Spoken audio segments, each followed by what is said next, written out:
Hi, I'm Trooper Smacka. Hi, I'm Trooper Wellman, Please stay tuned for a behind-the-scenes look at being a state trooper. and together we can make a difference. Here we are with another edition of Trooper Talk. We have Trooper Smacka and Trooper Wellman here, and we're very appreciative that they're here. And, you know, it's December now. So thanks a lot, and we want you to be safe. You know, I told you that another trooper came into the store the other day, and, you know, it was really cool because one of the things that I expressed to him was I said, I just wanted you to know that everybody wants you to be safe and everybody loves you. And he sort of took a step back, and, you know, one of the things that we always talk about is the human side of being a trooper. Mm-hmm. And so, you know, let's start off now with maybe a little thing of, you know, what are your plans for the holidays? Let's talk about the human side. And you know, I know that you're always so stressed with everything you guys had to do, so let's start with you. Yes, Trooper Wellman and myself are actually will keep very busy for the holidays. We have a lot of plans because this is a very important time of year for us to actually make those connections with the community and be out there and supporting a lot of the charitable organizations. And we always look forward to this time of year. We like doing events like Shop with a Cop and Fill a Truck and the different things where we can give up to those people in our community who might need a little help this time of year. So this is probably the best time of year to be a public information officer, because with our department you also do a lot of community-oriented policing, and this is the time of year for that. We're both really excited about this month and have an opportunity to help those out and try to make it so everyone has a real happy holiday, not as well as a safe holiday. Yeah. Yeah, I'm a giver, so this month I get so excited when December comes around because we're busy throughout the entire year, but December is definitely the giving month, and any way we can pay it forward to our community and get out there and get involved, and just contacts, just being around people at events, whether it's actually giving, you know, a gift or not. It's just being around people and building those connections is just very rewarding, especially when we see so much bad in this job. You really hold on to those moments that made you smile, and that's what helps balance the weight of your badge and continues, like it keeps you going and why I do the job. Yeah. And on the December 18th, we have the Shop with the Cop. We were filming the other day with the Clark County School District Police. Yes. Brian Zink and Juan Willabo. And so, you know, we're all in this together. They said that, you know, you guys are going to be there, right? And, you know, there's going to be a lot of people that are getting the gifts and stuff like this. Yeah. And so some of the families, you know, really deserve it. And they've had a tough time. Yes. And so some even tougher than others, you know, even recently. And so, you know, I think it's really important that we're all in this together. Mm-hmm. And so it was really cool that we were, you know, when they were here, they were talking with you, and everyone was reaching out to everybody just to, you know, fill the bus or, you know, to put a smile on kids' face, right? I mean, yes, and that's what it's all about, is coming together and supporting our community, because we're all friends and neighbors in the city. Yeah, it doesn't matter what uniform you're wearing or what agency you work for. We all have one goal in mind, and that's to make sure that we help, you know, these families in need, as well as make a difference and make a good connection with our community. And so now we're into December, right? We have a lot of, you know, different things that are going on. There's a lot of excitement, you know. I mean, everybody gets excited. They put the hats on, or they put the, you know, the outfits on, or whatever, you know, go out and, you know, and this in lies sometimes people that make the wrong decision or wrong choices, right? Yes, unfortunately, it's going to be unavoidable, I'm sure, again this year, which is a shame. But we're going to also be busy, the two of us, on responding to fatal car crashes. And unfortunately, we've already seen the trend this year, and I'm sure it's going to continue through the holiday season, is a lot of these fatal crashes are going to be a result of people either speeding or driving while impaired. And you know, we have not only houses, but we have casinos. Mm-hmm. You know, and so maybe if you live in a different state or whatever, where, you know, you're just worried about somebody having house parties, it's one thing. But, you know, we have casinos that are doing different celebration parties and things like this. And so right next to a casino is a highway. Yeah. And so, zip right on the highway and not good. Yeah, people just need to plan ahead. We constantly say those words, just plan ahead. It's that simple. Everybody wants to have a good time, celebrate the holidays, be with their loved ones. Like you're saying, we have the casinos, the hotels, and alcohol is easily available, and we recognize that, and that's why we keep telling everybody to plan ahead. That's why we've made things more simpler, as in Uber, Lyft, other rideshare companies, taxi, buses, as well as you can just get a hotel room for the night. Most of the casinos offer local discounts just because they want you to stay there. They want your business, but they want you to do it safely. And one of the things that we don't regularly talk about when it comes to the defensive driving is, put the seatbelt on, because you never know when somebody's going to have an accident and hit you. Yeah, Yes. be prepared. Right? Yes. And so, there's a reason to wear the seatbelt. And it's not only for you if you're hitting someone, but if someone's hitting you, right? Yes, there's nothing you're going to do that's going to have a greater impact on you surviving a violent car crash than the 1 second it takes to put that seatbelt on. And I know a lot of modern cars are equipped with airbags. The problem is airbags are designed to be used in conjunction with a seatbelt. They're not designed to be used by themselves. And in fact, if you don't have that seatbelt on to slow your forward progress in the event of a crash, that airbag coming out at you at a high rate of speed is going to cause you more harm than it's going to prevent. Yeah, this is exactly what we talked about last week. On Drooper Talk, which was, that if you don't have the seatbelt on, you're actually counteracting, what the airbag is Its supposed purpose. to do and things like that. Yes. And so now we talk about the negative. There's a lot of people who are very angry because of the holidays. For whatever the reason, you know what I mean? A personal reason, a breakup, for whatever reason. And so road rage is probably even more prevalent around this time, especially if we get some form of, something inside of our body that makes us a little bit more amped up, right? Yeah, you bring up a really good point, Neil, is, with road rage, we constantly tell everybody, just get yourself out of the situation. Take the next exit, get away from that vehicle, call Star NHP, call 911, you're exempt from the cell phone law. Just call us so we can get out there and stop this vehicle from hurting themselves or anybody else. But we always also say is you never know what that person's going through. You don't know if they're having a medical episode. You don't know if they're impaired, which is usually the case. Or maybe they're just having a moment of trauma where, like you said, they're struggling with the holidays, because even though it's a very enjoyable time for most of us, some people have lost their loved ones. Some people are financially struggling. Some people maybe don't have a job. Like you said, they might not have anybody that went through a breakup. And so holidays are really hard on some people with their mental health. And so if they're going through a state of trauma while they're operating a motor vehicle, well, one, I would tell them, do not get behind the wheel of a motor vehicle if you are not going to safely operate it and you're not in the right state of mind. But also, please get away from them. You don't know what they're capable of. They're not thinking clearly. And call us so that we can get them off the road or get them help. Just give them some assistance. Maybe they just need to talk to somebody, and that's what we're here for, so we can make sure that they get to their destination safely or get them the help that they need. Yeah.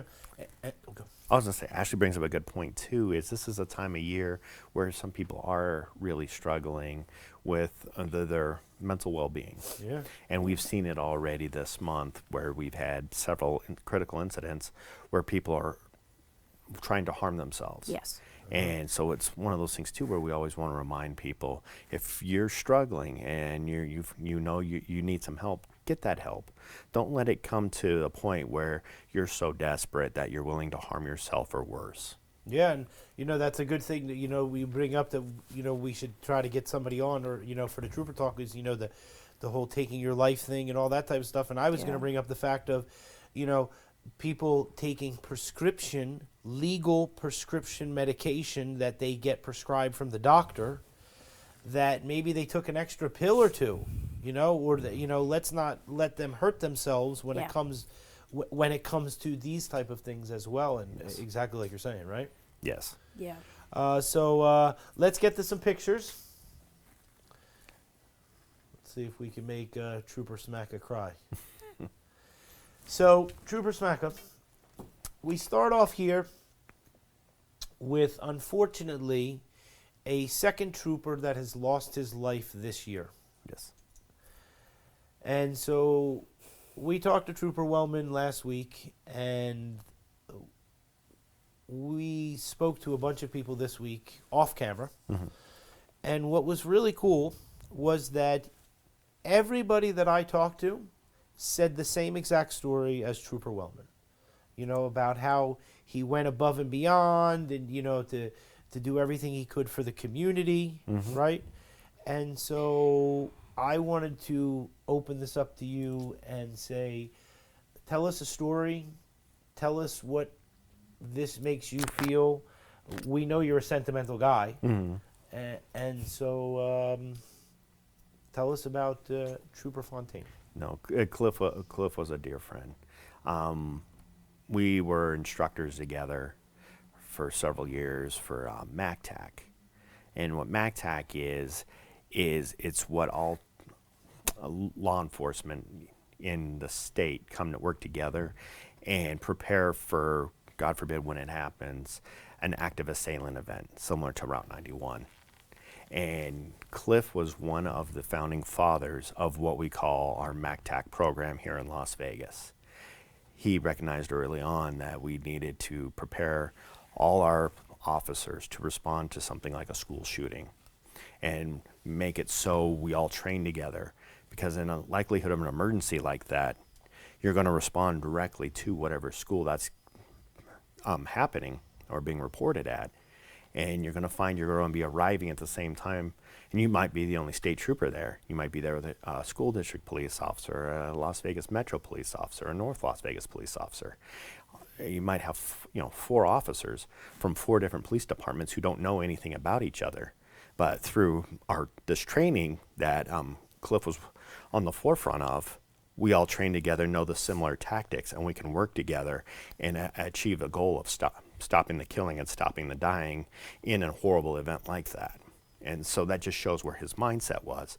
On top of it, I mean, you can read here that he was with us for 16 years as a state trooper, but he continued to also work as an EMT for over 20 years. And so what that's telling you is he has a full-time job as a state trooper, as a public servant, out there trying to do everything he can to save lives and help people. And then what's he doing on his days off? He's getting in an ambulance and continuing trying to save lives. The guy didn't have a day off in over 16 years. He worked full-time as a state trooper, and he worked as an EMT. And that just shows you what kind of dedicated person and what a selfless person he is. And he loved it. He loved it. That's why he did it. He loved helping people. And like you said, that so many people have said the same thing about him, just goes to show you it's true, and that he had such an impact on everyone. And what's truly amazing about Cliff, Trooper Fontaine, is that we've gotten phone calls from probably every agency here in town. And not just like, police departments, but all the medical departments, all the firefighters, all of the police officers, all the first responders. He had an impact on every single one of them because he's been doing it for so long, and it's amazing. Like, I think I said this last week, but I think we all strive to have an impact on our community as well as our peers, like he did. Like, he's the goal. Like, he set the bar, he set the standard, and it is truly a devastating loss to all of us, not only as an agency but just as his friends, because he was such an amazing man. Yeah, he's what I aspire to be, both professionally and personally. Yeah. He's just an amazing human being. And so when you're by yourself, that's when you mourn the loss of your friend, or you just put it to the back and maybe you'll deal with it in the next 10 or 12 years? When I'm alone, I reflect a lot. I mean, he was a very fun person to be around, on top of him just having a huge heart. One of the things I remember most about Cliff is when we would be training. Yeah, tell me the story. I want to. his wife Julie's an amazing cook, and he was always so proud of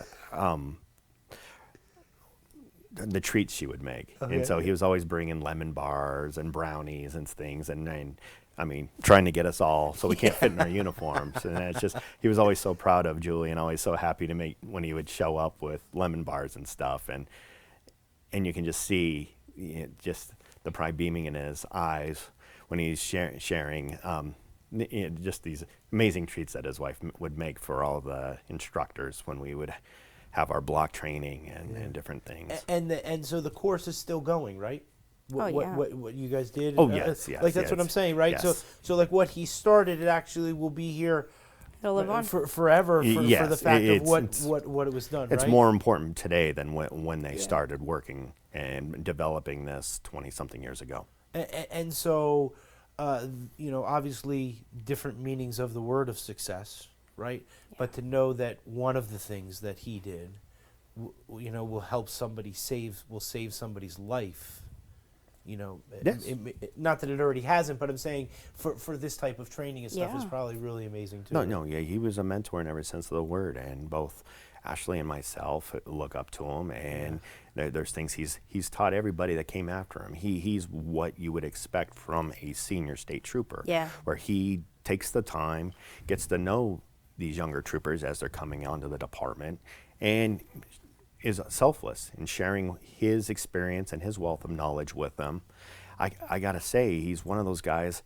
I've been on some very scary, critical incidents, medical incidents, where lives are literally on the line. People are dying, and I remember seeing Cliff pull up on the scene and breathe a sigh of relief, knowing, with his medical knowledge, along with his law enforcement knowledge, I've got a real asset who just arrived, and he's.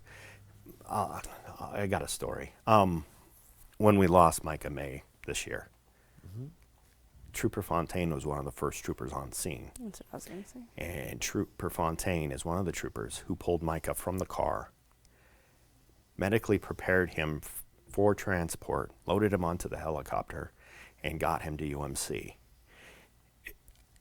I don't know if Trooper Fontaine wasn't on that scene.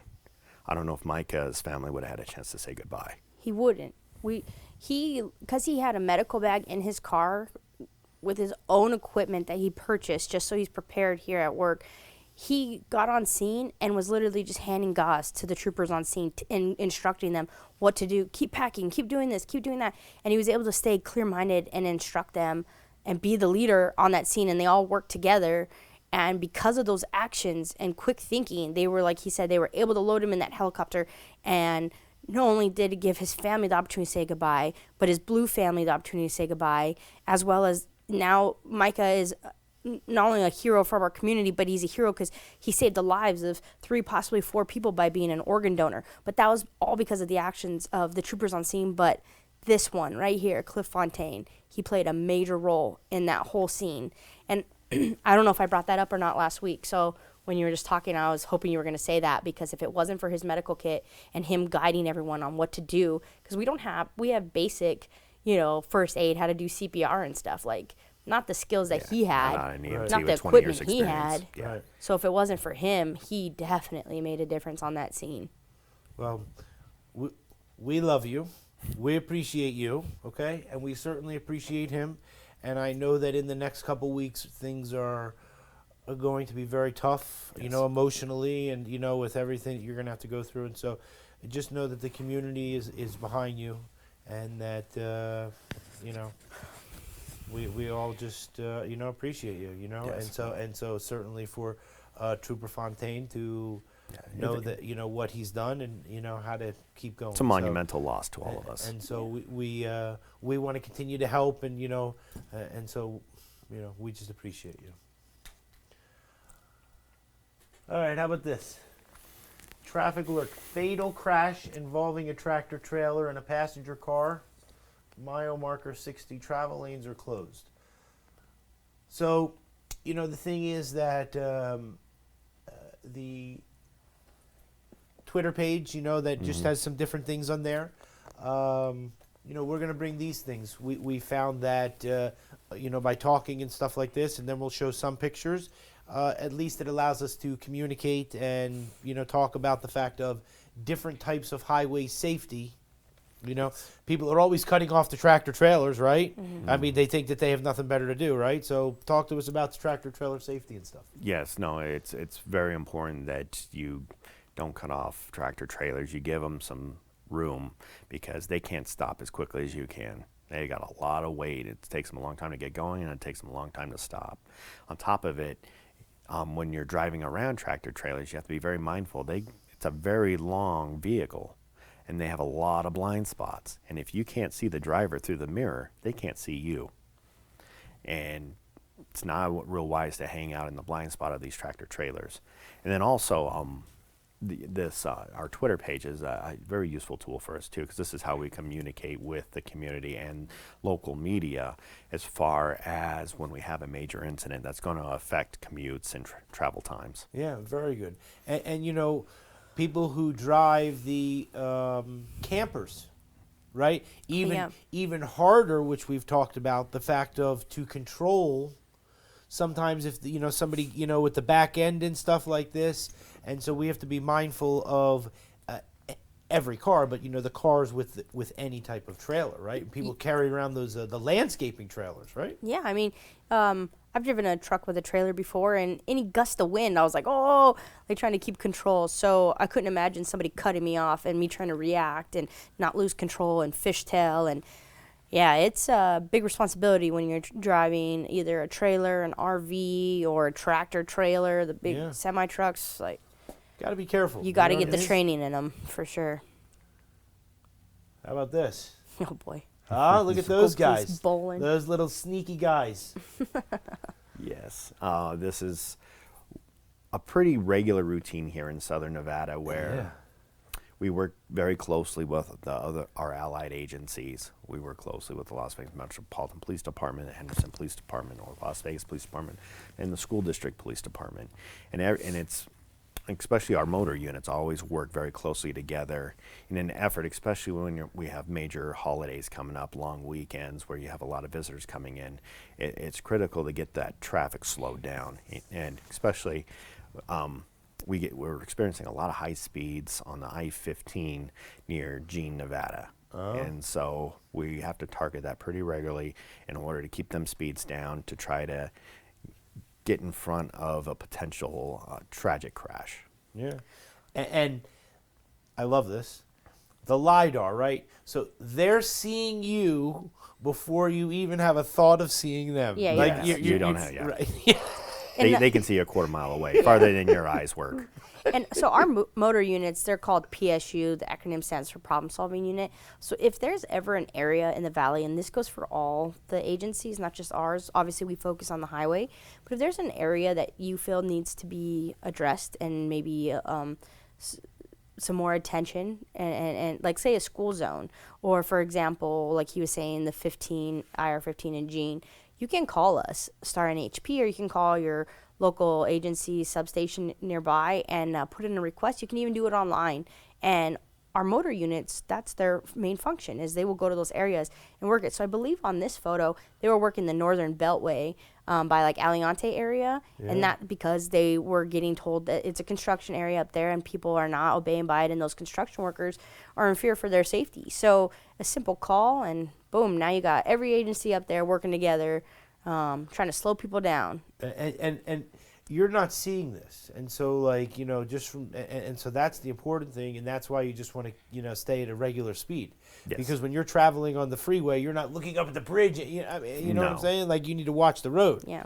And so I saw this, and I go, okay. Yes, they are going to see you before you see them. Yeah. It's to be too late. Yeah.